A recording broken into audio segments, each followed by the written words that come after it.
everyone. Welcome to Terror Talk. Hello. Hello. Welcome to the show. We're going to talk about Eli Roth today, and the reason why we're going to do that is dual fold. One is that his new movie is coming out Thanksgiving, new horror movie from old Eli. I like the premise of it. Yeah, me too. I mean, we're going to celebrate not having ever seen it before. And after we talk about it, maybe, I don't know, we might not be celebrating by the end. But this is a 2023 movie. It's supposed to be a horror mystery thriller. After a Black Friday riot ends in tragedy, a mysterious Thanksgiving-inspired killer terrorizes Plymouth, Massachusetts, the birthplace of the infamous holiday. So it seems pretty straightforward, and we'll see how it goes. There's lots of good character actors and stuff in it. Lots of teens as well. So what are you going to do? I don't know, Kathy. What? If you've listened to this show in previous seasons, you know that I'm not the biggest fan of Eli Roth. So that was the second reason that we were going to do this episode, is because I thought, I really need to know why. I need to know what's up with the Eli Roth dislike. Well, and so we'll go through that as well. Yeah, and I think that he's done a lot of films outside of the horror genre, or we're only talking about the directed films. He's done some films outside of the horror genre that I have really liked, which is interesting. And I'm still trying to make sense around how I feel after, it's one thing to watch these movies when we're just watching them. It's another thing when we are watching them and analyzing them, and then we're going to talk about them. It's a totally different thing. And so I found myself like going, I'm really liking these though over here. And I've liked these so much more than I've liked some of these. Although there are a couple of horror movies he's done that I think are good, but I don't think, what's ironic to me is I don't think that's his niche. Right. Personally. Guess what, guys? We're going to do some Eli Facts with Girl. We're going to do some horror facts, and they are Eli Facts today. Oh, I hit the mic. So let's do that. Number 1. It's been a minute. What are we doing? Oh, no. Okay. Go ahead. What condition does Eli suffer from that helped influence events in the movie Cabin Fever? That is such a setup that I am not going to take. It's not zombieism. I'm just not going to take the setup because I could say some things. Okay, go ahead. Number 2. Roth is quoted stating, movie series should never surpass blank number of installments. Number 3. How did Roth pay for his student films? So not his debut, but his student ones. Yeah, there's a bunch of shorts. Yeah. Number 4. What is Roth's favorite classic horror film? And number 5. Eli Roth is deathly allergic to blank and cannot be in the same house or room with this. Gotcha. All right, I wrote them all down, and so what's going to happen is I'm going to guess at the end of the show, and you guys are going to guess and see if you're right. We'll just see if we're right, and I'm usually not, so there's that. There's that. Thank you, Gabby. So what is really Eli Roth known for? Well, you say? I think people know him most for splatter films. Yeah, right. Like Hostel. So Eli Roth was actually, I didn't know this, maybe you knew this, that the first time the term torture porn was used was actually for Hostel, and then they just used it retrospectively for films in the 70s and things. I hate the movie Hostel. I hate it so fucking much. Yeah, I don't like it either. And not because it's offensive, it's just bad.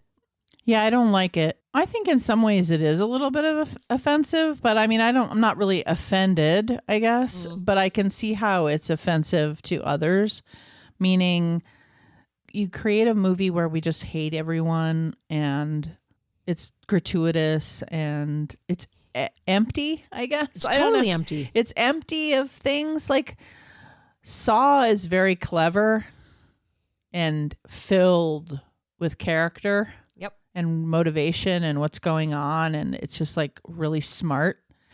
And I Spit on Your Grave, very filled, even though hard to watch, and a female revenge film, and very simple in many ways. Huh. It's still filled with character, and you root for her, and you like so. Even TCM No, well, TCM is filled with well, and grit if you look and at all, story. if you look at all of his torture porn films, The Green Inferno, if you've seen Hostel, I think I saw part of part 2. It was so fucking bad. I'm like, I can't believe they made a second one. Long story short, he tends to exploit other regions in the world in a way that a lot of people have found incredibly offensive in saying like, hey, listen, like with Hostel, they're like, you're making it really difficult for people to come visit our country because you know nothing about us. And you've now created this image of us. And we know that horror does that. There's a suspension of disbelief. But I think the time that Hostel was done, before we had like more awareness around the exploitation of these things, because Turistas was a very similar movie, not done by Eli Roth, Right. that I thought was way more tasteful. Yeah. I thought that the storyline was much better. And it also demonstrated the stupidity of Americans over, and I think that was in Brazil or something, over Brazilians. It was somewhere in South America. But watching The Green Inferno and watching Hostel, I mean, especially The Green Inferno, it's like, okay, I know where your influence is coming from and I know what you're trying to do, but basically you're exploiting any tribes in the Amazon as being like these just primal savages. And no one in that cast, not one character in that film is likable. I don't even care who dies in that. And the deaths are very gratuitous, and honestly, from a visual like splatter film place, I thought The Green Inferno, I thought he did a really good job with making it really scary. I'll give him that. Hostel wasn't scary to me. It was just disgusting. Right. The Green Inferno actually scared the shit out of me. So an effective movie. It was effective that way. But you know, when he did that movie, and he was filming over in the Amazon, there was like a South American Christian group that came in that was like yelling at him and encouraging him to not do this. And they were like, yeah, this is Eli Roth. This is the director of Hostel. And they were like, he's the devil. Yeah. Shut this down. And he like found so much amusement in that. So I don't know. I don't know if I'm offended by Eli Roth or I just don't. I think that some of the things he does are cheap. He's pretty vilified. When we started working on this episode, I, Googled, read a bunch of articles, sort of get the cultural response to him.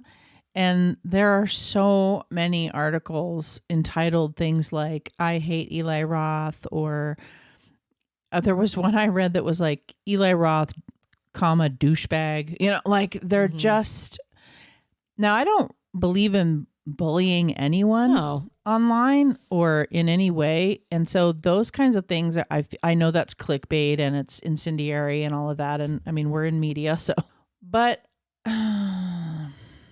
he's really hated, and I think you've touched on a few of the reasons why. I think one is that he's pretty widely known for commenting a lot on things, meaning on cultures, on issues, on movies, obviously, in particular. There's lots of documentaries he's helmed now in the horror world, which for me are more entertaining than his movies.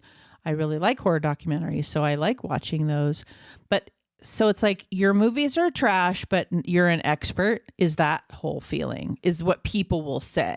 And now I don't think all his movies are trash personally, and I think he has been very open and it's about this in some ways, but that kind of like Quentin Tarantino in the sense that all of the early movies, and maybe all of the movies, I'm not sure, that's debatable, are versions of a formula that they're following that is an homage to something else. And he talks pretty openly about how Cabin Fever was that. He was 19 years old or whatever when he wrote it. And he was working for Howard Stern. Yeah, and he literally sat down and watched all of the cabin horror movies and saw all of the commonalities, and then did it like, scene 1 is this, scene 1 is getting to the cabin, scene 3 is this, scene 4 is, and literally just copied the formula. And a lot of young filmmakers do that. And I think that's why Cabin Fever is not the worst. It's a fun movie. It's not a great movie, but it's a fun movie because it just plays into all of those tropes. Yeah, I think that's so true that he's become this expert on commentating and opining on some of these films when his work isn't all that great. I think another thing too is he comes off, at least he's portrayed as this independent filmmaker, at least initially. And he actually had a pretty fucking privileged childhood. I mean, really? he went to NYU, fully funded is my understanding. His father is a renowned psychoanalyst that has done a lot of work and published. His mother was a painter, and they provided an income where he really could do whatever he wanted in the arts, and then got into NYU. You know, he talks about Cabin Fever being a low budget film. It was a $1.5 million budget. Yeah. I mean, maybe where you grew up, Eli, that's low budget, but I know people doing things for like a few grand. Yeah, it's low budget for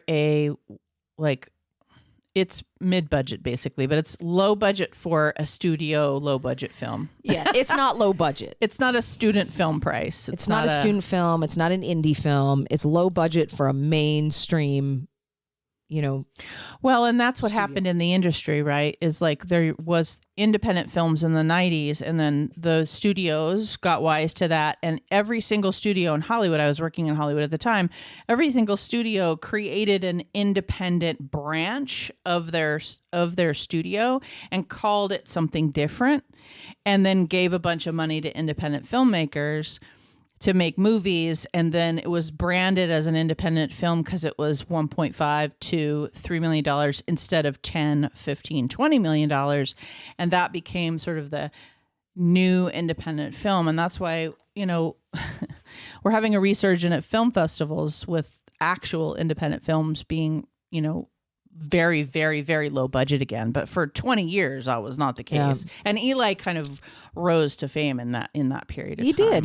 He was actually working for Howard Stern, and I listened to an interview with Howard Stern and with Eli Roth. He was actually asked when Howard Stern was I think it was when he was doing Private Parts. He was so exhausted. He had a security guy, but Eli Roth was actually hired by Howard Stern to just sit outside of his door and let him sleep. So he wrote Cabin Fever just sitting there.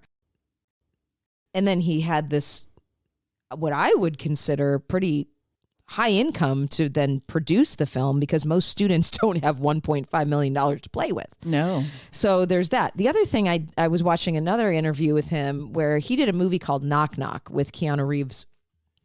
And he very much downplayed how it's a remake of a movie called Death Game. I've seen Death Game and I've seen Knock Knock. He said, yeah, it's loosely based on this movie from 1974 called Death Game, da-da-da. It's really the same exact film with a different ending. This is why he gets a really bad reputation. Dude, this is not your movie. Because he copies. He did. Yeah. And I've watched Death Game, and because my partner had seen Death Game, and it was streaming one day, and she's like, oh, let's watch it, because she had also seen Knock Knock. So we watched, this was way before we did the episode, or that we were prepping for the episode. So I'd happened to already seen both of these. And so I had watched the interview with him prepping for this episode. And I'm like, you just completely downplayed the fact that you copy and pasted and made the ending different. Yeah, he admits to it all the time. Ugh. I don't like it. Yeah, so people generally don't like him because this is what I understand from what I've read. The movies are bad, and then he's kind of a blowhard and kind of a know-it-all and kind of, quote-unquote expert, and then helms these horror docs where he comes off like the expert that knows all this about horror, which I'm not saying he's not. Like, many of us know a lot about horror, and he happens to have made movies, and many of us have not made big hit movies like that. So I get where he gets the narcissism around that. But people don't like it. They don't like the blowhard thing. They don't like the like fucking around making bad movies. And then he's a run-on sentence. You've seen interviews with him? He just talks and talks and talks. He loves the sound of his own voice. And listen, we all appreciate, the fact that many of these these big Hollywood directors have levels of narcissism, and sometimes it works for, like, listen, if you're going to have that, then you better be a Quentin Tarantino, not an Eli Roth. Yeah, you have to have that to back it up. You have to have that to back it up, and you also have to be popular. We're talking about popularity. Like, he's still getting movies made, and I'm looking forward to this Thanksgiving movie. Me too. There aren't very many good Thanksgiving horror movies. No. It's a low bar. So if it's a derivative of some other slasher, okay, it'll probably be a fun watch. Will I ever watch it again? We have no idea, but like. So it's not to say that I'm not looking forward to it. And I never really thought about Eli Roth, honestly, until we did this episode, or actually until, a year or two ago when I started being in horror communities where everybody bashed him. And I'm like, why does everybody fucking hate this guy? I've been talking so much shit to you for a long time. The last couple of years I've been hearing from Kathy, from other friends, just all this vitriol about him. So I have been asking people I know, like, why all the hate? And I think you've explained some of those reasons. But so I did watch Finn, which was the first documentary he ever did, my understanding, that he shot. This is more of Eli Roth and a professional group of scientists, researchers, and activists sail around the globe to unveil the truth behind the death of millions of sharks. Okay, so what I can say about this is it's on HBO Max if you'd like to watch it. I would caution you that if you don't like seeing lots and lots of sharks slaughtered. That's why I didn't watch it. Then don't watch it. Mm-hmm. The shark dies. Yeah. Many, many, many sharks died. But that is what activism documentaries are about. That's right. And I've watched those before, and they are hard to get through, but they're important. Yeah. So if you believe in animal rescue, you watch a lot of hard videos about animals being rescued and being injured and being harmed. And those of us who have volunteered in animal rescues before have seen a lot of that. And it takes some stones to actually be on the front lines helping animals that are actually injured, and you're helping them. So it's a thing. However, so I'll give him that, like that there was a personal, from what you can tell in the documentary, there was a personal feeling and advocacy that he loves sharks and wanted to be a part of helping those things stop. Okay, so that part. However, as a documentary, is it that great? No. Many people have done it better and been more informational. It's definitely a documentary about how Eli Roth loves sharks and hates what they're doing to them. And, okay. That's great. If it shows some advocacy, if it helps the cause, great. If you want to look at it more objectively and not emotionally, and you compare it to other documentaries about this issue, everybody else has done it slightly better. But I appreciate him, throwing the hat in the ring. But if you hate Eli Roth, you're going to hate this, because not only are you going to see lots of sharks slaughtered, which most of us don't really want to watch, but you're also going to be listening to Eli Roth talk about Eli Roth for a while during there. So anyway. Yeah, I watched Death Wish with Bruce Willis. And I think what's so funny about this is, like, it gets 3 out of 5 stars, but then Hostel gets like a better rating. This movie came out in 2018, and obviously watching anything with Bruce Willis now is just, it's like this sweet and bitter feeling, just because he's never going to make a movie again. And I've always loved his career, and I've loved the different movies that he's done. And I think he's fun to watch. And it's a rock star cast. You have Elizabeth Shue, you have Vincent D'Onofrio, Camilla Morone that plays the daughter is really good in it. And he plays a trauma surgeon. It's an American vigilante action thriller film directed by Eli Roth. And it is a remake, of course, of the 1974 film. And I have never watched, I think Charles Bronson or whatever is in the original.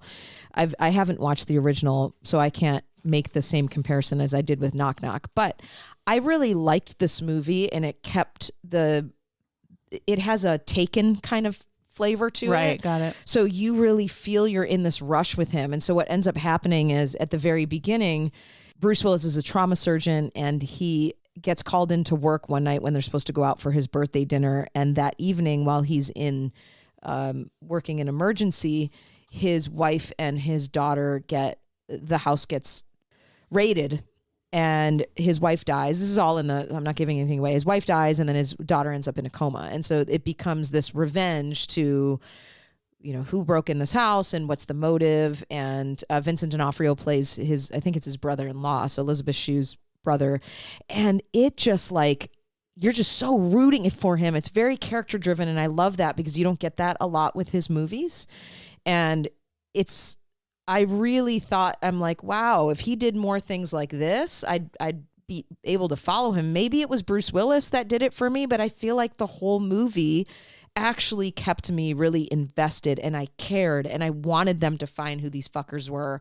And I was on the treadmill for the majority of it, and I'm going, I don't even know that I'm running. I'm that into it. I've run a marathon and been through this movie. Because I feel like I'm just so in it with him, and I love and appreciate movies like that, and none of his horror movies have ever done that for me. So I just thought to mention, there's some things that he does well outside of the horror genre. Yes. I mean, I'm sure he does. I have not seen this remake. I loved the original Death Wish. And so I'm imagining if it's very, very similar to that, that's why it's so good.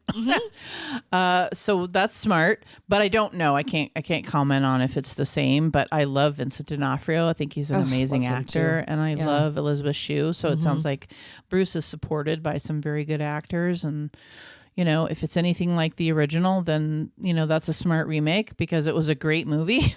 So I don't know. Maybe he just updated it, but I'll have to watch it. It sounds like and maybe you really enjoyed it. Maybe it's the timing too, because it's just so sad to me. I love Bruce Willis, and just being able to go back and watch his movies, I'm like, man, I really miss him. I liked watching him a lot.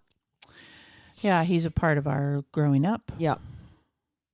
In fact, it's just about to be the Christmas season. We'll have to watch the Die Hards. Yes.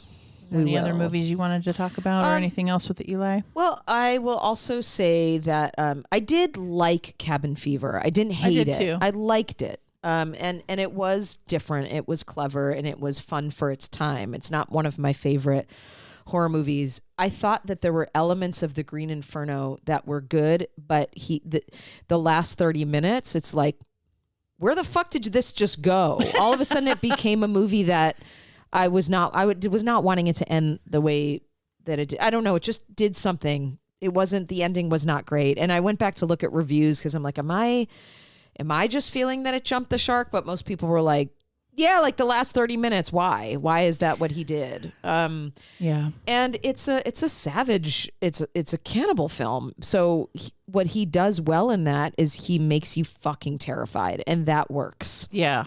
I enjoy Cabin Fever because it's like a stupid, silly movie. Yeah. So it's in that vein for me. It's like throwing it on in the background or something. If someone had it on in the background, I might catch a couple of the gross scenes or the scarier scenes or whatever. Kind of just like you would any. Is it a Cabin in the Woods? Of course not. Of course not. That's an amazing movie. So there's a gamut of cabin summer movies, but can you throw it on as a summer watch and enjoy most of it? I think so. Yeah, I think so.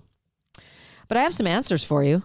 You have answers for me, do you? I do. Well, let's do some Eli Facts with Dale. Well done. I was drinking some of my coffee and almost spit it out. Okay.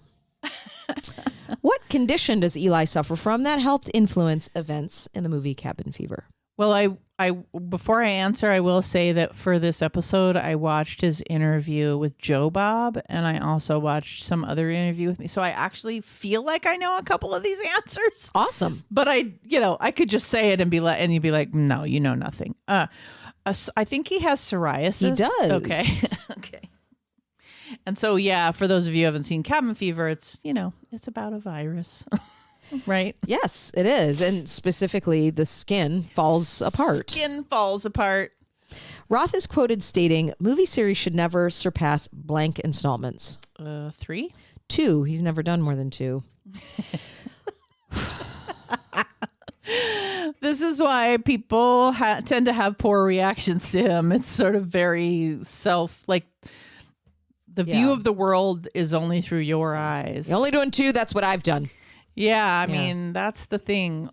We all have our own point of view of the world, but if you get caught up in your world view being the only one, that's the thing about the going into other countries, right? It's like your privileged view of things is not actually always accurate, sir. That's right. All right. Sorry, go ahead. That's okay. I forgive you. How did Roth pay for his student films? I don't know. He was an online sex operator. Oh, okay. I will. So that brings up one of the things I did want to say about him is that he's very charismatic. He is. When you watch interviews with him or you listen to him talk, he's, like I said, he can be a run-on sentence when given the mic, but in his horror docs and stuff, he's got a presence. He's got a star presence, and you don't, if you don't know anything about him, he's charismatic, he's good looking, stereotypically good looking, that kind of stuff. So he has a way about him that can be very likable until you kind of know all these other things or like form opinions or whatever, or you hear things he says like no more than 2 because I've only done 2. Yeah, I mean, he didn't say that second part, but I finished that for him. Oh, I see. Yeah. Kathy. Yeah, no, I that was let's be clear here, so because I don't want to misquote him. His answers to, and my belief is that's because that's all he's ever done. Okay, he's not. I mean, he's not entirely wrong about that though. Like some series do need to like just stop. Well, that's why I said 3. That's really just my answer. Yeah, 3 is good. 3 is good. And if you want to do Halloween 4 million times, just do them in 3s. That's right. Number 4. What is Roth's favorite classic horror film? Is it Mother? Cannibal Holocaust, which is what yeah. influenced The Green Inferno. Right. And then number 5, he is deathly allergic to what and can't be in the same house? Cigarettes? Cats. I saw this. The cigarette thing was in some interview I saw. So okay, maybe he's cats, just got a cigarettes, lot of allergies. all Psoriasis. all the C's. Psoriasis with a P. All right. So I don't know what we did here today, but we're glad you were here with us doing it, and we hope that you enjoyed the show. And we will catch you next time. This has been an episode of Terror Talk. My name is Shannon, And I'm Kathy. Sleep safe, everyone.